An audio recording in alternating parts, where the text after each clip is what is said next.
Hikers love merino wool. It's everywhere. Merino shirts, pants, gloves, beanies, socks, everything.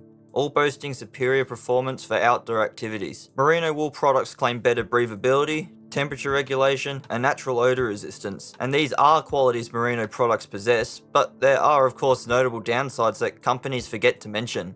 I have to say, I am guilty of buying into merino products, but for the most part, they've worked as intended, and they've worked well. However, every piece of merino clothing that I own has one critical flaw. Down products do function as advertised, and it is well known how effective down is as an insulative material. The quality of down that I'd like to bring into question is its inability to provide warmth under one particular scenario, one where merino also falls short. These materials simply do not work well in wet conditions, but there is an alternative that does, and can be bought for a far cheaper price. Merino wool is unlike regular sheep's wool, it's a much finer material. As such, it doesn't feel horrible and abrasive against your skin like standard wool, and provides many benefits like natural insulation, ability to provide warmth when damp, breathability, and temperature regulation. It is a popular material in the outdoor community for a reason.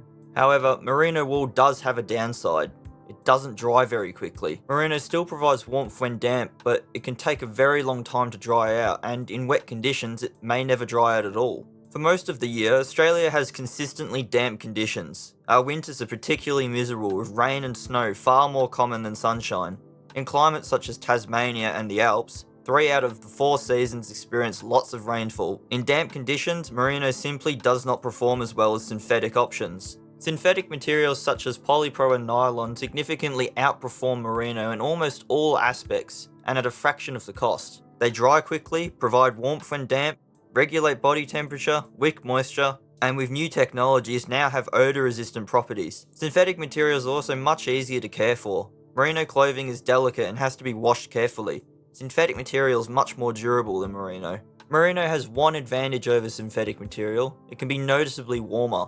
This comes down to the thickness of the clothing itself, not so much the type of material. A heavyweight merino base layer can almost act as a mid-layer, which can be good for when it's cold, but not so good as the material becomes too thick to be used as a base layer, and can no longer effectively wick moisture. Compared to a synthetic option of the same thickness, a merino garment will be warmer due to the natural crimps in the fabric that trap body heat. But if the layer becomes too thick, it will lose its ability to efficiently act as a base layer. If you need warmth, in my opinion, I would simply wear a mid layer. There is a compromise between the two materials, where you can actually get the best of both worlds: merino blends. This is where companies create clothing that uses a mixture of merino and synthetic materials like polypro and nylon. This allows for a cheaper price, the warmth of merino, and all the assorted benefits of synthetic material. If you absolutely have to maximize warmth, then merino is the best option, but for all other scenarios, I just can't see the reasoning behind choosing merino over synthetic. Merino still functions fantastically as a base layer material, but compared to advanced synthetic materials, choosing merino starts to make less sense,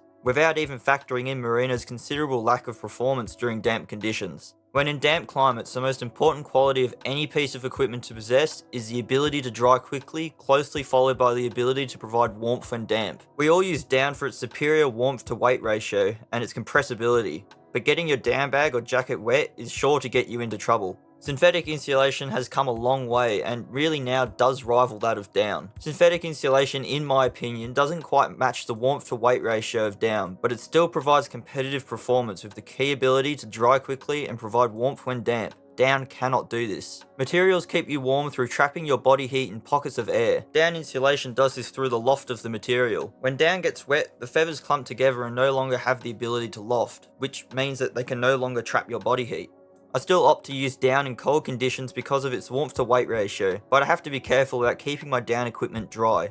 Put simply, down is the best form of insulation where warmth is the #1 priority. Synthetic insulation still cannot compete with the superior warmth to weight ratio of down. But if you frequently hike in damp conditions, then choosing a synthetic option over down may be the better option for you. Some technical down equipment does come with DWR coatings, but this doesn't eliminate the chance of the down becoming wet, losing its loft, and becoming useless. Despite this flaw, we still use down for insulation, and it still performs. But for the times where you can expect lots of rainfall and don't need the exceptional warmth to weight ratio of down, synthetic insulation is an option you should not ignore. As with merino, there's a compromise between the two materials that you can use for cold and wet scenarios that takes the best of both materials. And how do you get the best of both materials? You use both. A common sleep system that is used for extreme cold or cold and wet conditions like Australian winters is using a moderately warm down sleeping bag combined with a synthetic top quilt. The quilt protects the down bag from condensation and can be dried out quickly when it becomes damp. This isn't me telling you to never use merino or down again, but to hopefully give you the full story so you can understand what material is right for you, and hopefully save yourself some cash in the process. Merino wool is used widely throughout the hiking community, and it is for a reason. The material does work well as a base layer. But the truth is, now synthetic materials are just as good as merino, if not better, and this isn't even factoring in the performance of merino in damp conditions. When it comes to hiking in the rain, there really is no better option than synthetic. Having a material that is able to keep you warm when damp, but also dry extremely quickly, is invaluable. If you found this video useful, I'd really appreciate it if you left a like so I can know if it helped you out. Thanks for sticking to the end, and until next time, happy hiking.